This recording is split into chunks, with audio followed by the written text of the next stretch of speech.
Hello दोस्तों, आप सभी कैसे हैं। मैं सुनील प्रजापति दी रेडिएंट स्टडी में आपका स्वागत है।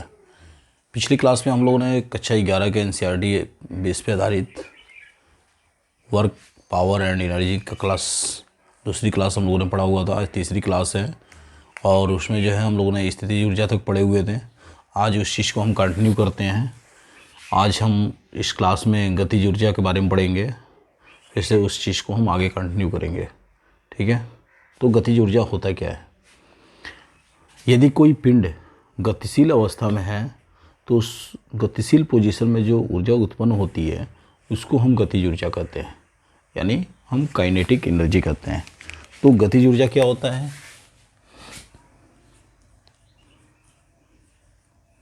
गतिज ऊर्जा यानी काइनेटिक एनर्जी। यदि कोई पिंड गतिशील स्थिति में हो तो उसमें जो ऊर्जा उत्पन्न होती है तो उसको हम क्या कहते हैं? गतिज ऊर्जा कहते हैं। उसको हम क्या कहते हैं? गतिज ऊर्जा कहते हैं। जैसे मान लीजिए चलती हुई ट्रेन, यदि ट्रेन चल रही है तो उसके अंदर जो ऊर्जा उत्पन्न होती है वो क्या होती है? गतिज ऊर्जा होती है। ठीक है, जो ट्रेन की गति होती है। ठीक है, तो क्या परिभाषा हुआ? यदि कोई वस्तु गतिशील स्थिति में हो और वह उसमें जो ऊर्जा उत्पन्न होती है तो उसे हम कहते हैं गतिज ऊर्जा। ठीक है, चलिए, तो गतिज ऊर्जा बराबर क्या होता है? हम इसको काइनेटिक एनर्जी को के ई से प्रदर्शित करते हैं और जो इसका मात्रक होता है वो जूल होता है। जैसे मान लीजिए हम एक बात कर दें, जैसे ये एक पिंड है और इसकी जो प्रारंभिक वेग है वो आपका v है, और जैसे ही हमने इसमें गति किया कि यानी हम जैसे ही इसमें क्या किए, बल लगाए, और बल लगाते ही क्या हुआ, ये गतिमान हो गया। और गतिमान होते ही ये मंदन के कारण ये क्या हुआ, विरामावस्था में आ गया, यानी v = 0 हो गया। v = 0 हो गया।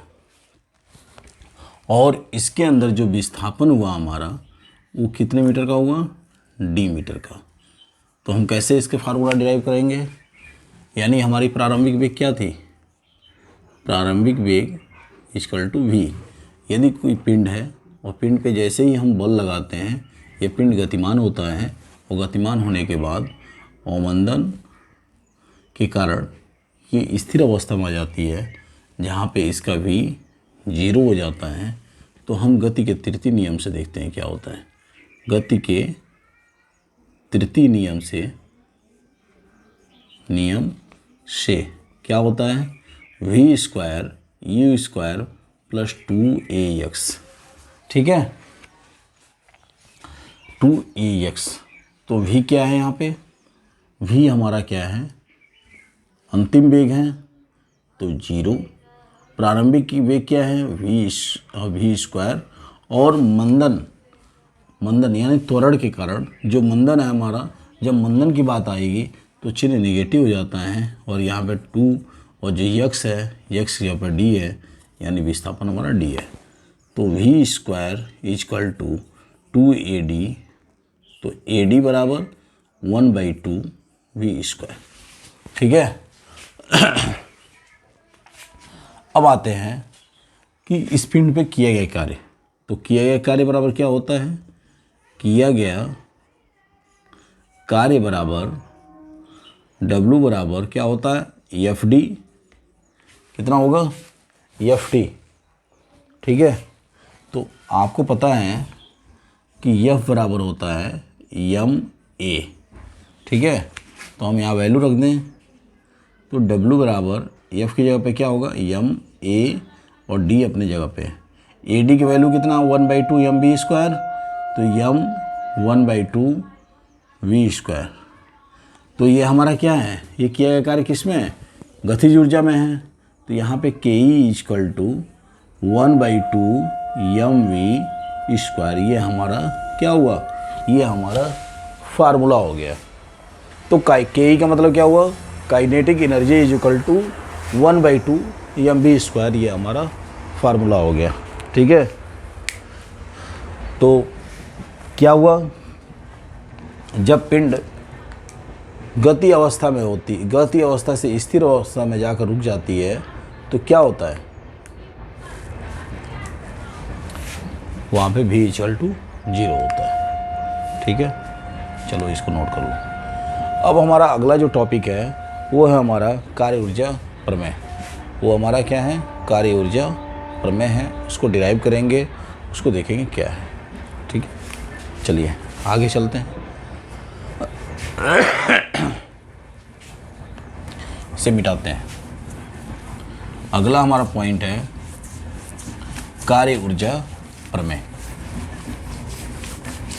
देखिए, 2 क्लास हम लोगों ने जो है कार्य ऊर्जा प्रमेय में पढ़ चुके हैं और ये हमारी तीसरी क्लास है। बहुत इम्पोर्टेंट क्लास है इसमें और कॉम्पिटिटिव एग्जामिनेशन के बिहाफ से भी बहुत इम्पोर्टेंट क्लास है। ठीक है, हाँ, नेक्स्ट टॉपिक है कार्य ऊर्जा प्रमेय। कार्य ऊर्जा प्रमेय, देखिए कार्य ऊर्जा प्रमेय क्या होता है। मान लीजिए कोई पिंड है और वो क्या है, गतिशील पोजीशन में। जैसे मान लीजिए कोई पिंड है और ये पिंड क्या है, इसकी जो प्रारंभिक पोजीशन है वो क्या है, या गतिशील पोजीशन में है। क्या है, गतिशील पोजीशन में, स्थिति में है। ठीक है, और जैसे ही ये क्या होता है, d मीटर पर विस्थापित होता है तो पिंड क्या होता है, इस पोजीशन पर आ जाती है। ठीक है, तो मान लीजिए इसकी प्रारंभिक वेग क्या है, u है, और इसकी अंतिम वेग मंदन के कारण ये v हो गई है। ठीक है, ये आपकी v है। तो इसमें हम क्या करते हैं, फिर से गति के तृतीय समीकरण से चलते हैं। तो क्या होता है, गति के तृतीय समीकरण क्या है आपका, गति का तृतीय समीकरण v² = u² + 2ax। ठीक है, 2ax। तो मंदन के कारण क्या हो गया भाई अपना, यहाँ मंदन के कारण हो रहा है, यहाँ मंदन के कारण स्थिर पोजीशन में आ रहा है। ठीक है, जैसे मंदन की बात आएगी, मंदन या त्वरण के कारण आएगी, तो यहाँ चिन्ह क्या होगा हमारा, निगेटिव हो जाएगा। e² - 2a और x के पे क्या होगा, d हो जाएगा। तो हम निकाल सकते हैं v² - u²। आप ऐसे कर लीजिए, इसको इधर लाइए, 2ad = ये हमारा हो जाएगा e² - v²। तो AD बराबर हो जाएगा 1/2 u² - v²। ये हमारा हो गया AD की वैल्यू। तो किया गया कार्य बराबर क्या हो जाएगा, इस पिंड पे किया गया कार्य क्या हो जाएगा, किया गया कार्य = W बराबर FD। ठीक है, तो यह बराबर m में हमने अभी इसके पहले गतिज ऊर्जा में सॉल्व किया था, तो यहाँ पे हम क्या रख देंगे, MAD, ये हो जाएगा W के कार्य। तो AD कितना है, 1/2 m 1/2 u² - v²। तो क्या होगा, 1/2 m u² - m v²। ये हमारा हो गया किया गया कार्य टोटल। ठीक है, तो ये हमारा हो गया किया गया कार्य, यानी वर्क एनर्जी प्रमेय। ये हमारा हो गया वर्क एनर्जी प्रमेय। ठीक है, ये हमारा हो गया। तो इस पे हम क्या लिख सकते हैं भाई, इस पे हम लिख सकते हैं पोजीशन। यदि कोई पिंड गतिशील स्थिति पे है तो उस पे बल का मान प्रारंभिक वेग तथा अंतिम वेग के अंतर के बराबर होता है। ठीक है, ये हमारा हुआ कार्य ऊर्जा प्रमेय। चलिए अब हमारी बारी है नेक्स्ट टॉपिक की। अब नेक्स्ट टॉपिक चलते हैं। जो नेक्स्ट टॉपिक है, ठीक है,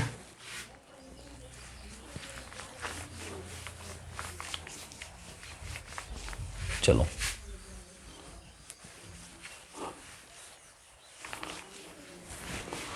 जो नेक्स्ट पॉइंट है, पहले एक न्यूमेरिकल लगाते हैं, बहुत इंपॉर्टेंट न्यूमेरिकल है। न्यूमेरिकल है आपका एक स्थिर पिंड पर, न्यूमेरिकल है एक स्थिर पिंड पर एक स्थिर पिंड पर 40 न्यूटन का बल, 40 न्यूटन का बल लग रहा है, बल लग रहा है, ठीक है। यदि बल की क्रिया रेखा, यदि बल की क्रिया रेखा व विस्थापन, रेखा व विस्थापन, विस्थापन क्रिया रेखा व विस्थापन की दिशा में, बना कोण 45 डिग्री हो तो, 45 डिग्री हो तो पिंड को 2 मीटर विस्थापित करने में, पिंड को 2 मीटर विस्थापित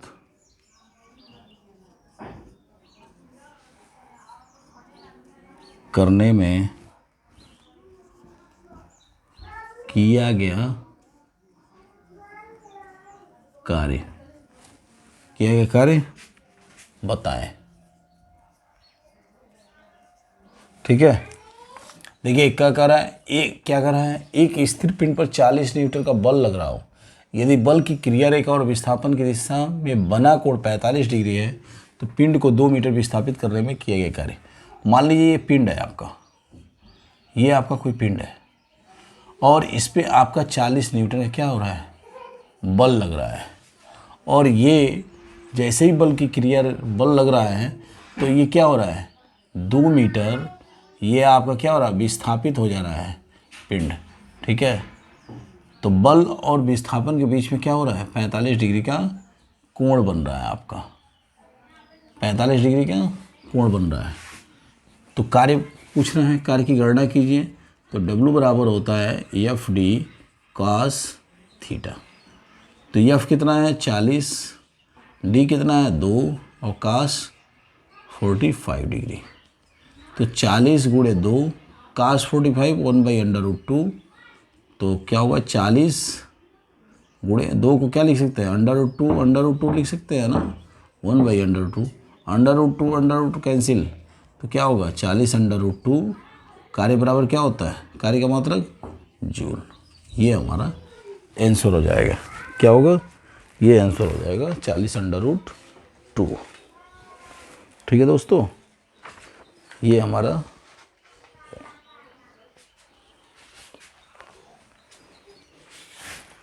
ठीक है।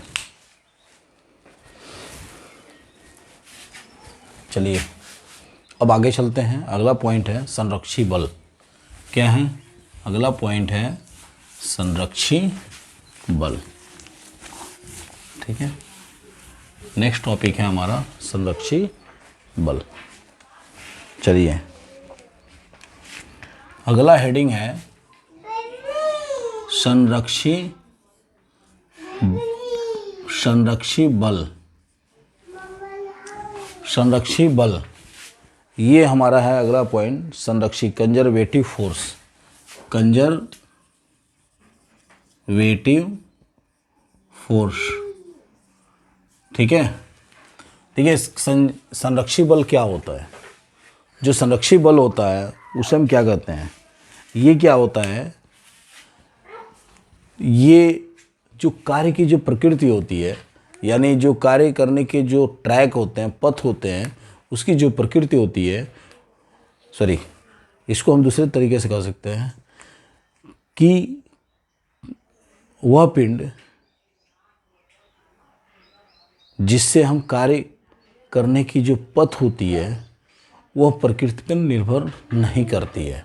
यानी हमारा जो कार्य है, यानी जिससे हम कार्य करते हैं, उसका जो पथ है वो प्रकृति पर निर्भर नहीं करता है। ठीक है, तो क्या लिख सकते हैं इसको? हम लिख सकते हैं कि वह बल जिसमें कार्य करने की पथ, इसको लिख दीजिए, वह बल जिसमें कार्य करने की पथ प्रकृति पर निर्भर नहीं करती है, उसे संरक्षी बल या कंजर्वेटिव बल कहते हैं। ठीक है, यानी क्या हो रहा है? ये जो कार्य करने की प्रकृति है, वह कार्य करने की जो पथ है, ट्रैक है, वो प्रकृति पर निर्भर नहीं करती है। जैसे हमारे कहने का मतलब ये है, जैसे मान लीजिए ये कोई पिंड है, ठीक है, ए, और ये दूसरा पिंड है बी। तो क्या होता है, जब दो पिंड आपस में होते हैं तो इसमें क्या होता है? आकर्षण बल कार्य करता है। क्या होता है? आकर्षण बल कार्य करता है। और किसके कारण होता है? ये हमारा गुरुत्वाकर्षण के कारण होता है। गुरुत्वाकर्षण बल के कारण होता है। और चाहे आपकी नेचर कुछ भी हो, ये दूसरे एक दूसरे को क्या करते हैं? आकर्षित करते हैं। तो इसका सीधा सीधा एग्जाम्पल क्या है, उदाहरण है हमारा गुरुत्वाकर्षण बल। ठीक है, अब अगला नेक्स्ट पॉइंट है असंरक्षी बल। असंरक्षी बल क्या है? इसमें हमने असंरक्षी कर दिया और यहाँ पे कर दीजिए नान। ठीक है, तो वह बल जिसमें कार्य करने की वह बल जिसमें कार्य करने की पथ प्रकृति पर निर्भर करती है। ठीक है, उसे हम क्या कहते हैं? असंरक्षी बल कहते हैं। उसे हम क्या कहते हैं? असंरक्षी बल कहते हैं। यानी इसकी जो प्रकृति है, इसका जो पथ है, वो प्रकृति पर निर्भर कर रहा है, और संरक्षी का क्या था? प्रकृति पर निर्भर नहीं कर रहा था। तो इसका एग्जाम्पल क्या हो जाएगा? घर्षण बल। घर्षण बल, आपने घर्षण बल को देखा होगा कि अगर सतह बिल्कुल चिकना होता है, बिल्कुल अगर आपका सरफेस क्या है? बिल्कुल चिकना है, यानी प्रकृति पर निर्भर कर रहा है। जैसे ही इसकी प्रकृति है, तुरंत क्या होता है? स्लिप कर जाता है। खुरदना है तो उसमें घर्षण बल क्या होगा? ज़्यादा लगेगा। यदि चिकना है तो घर्षण बल कम लगेगा। तो यानी उसमें क्या है? वो प्रकृति पर निर्भर करती है। ठीक है, तो ये हमारा हुआ असंरक्षी बल। वह बल जिसमें कार्य करने की पथ प्रकृति पर निर्भर करती है, उसे असंरक्षी बल कहते हैं। ठीक है, चलिए अगला जो पॉइंट है हमारा, उसको हम नेक्स्ट क्लास में पढ़ेंगे। और हमारा जो अगला पॉइंट है वो रहेगा स्प्रिंग पर कार्य या स्प्रिंग की ऊर्जा। ठीक है, तो अगली क्लास में पढ़ेंगे। तब तक के लिए धन्यवाद। वीडियो को ज़्यादा से ज़्यादा शेयर करें।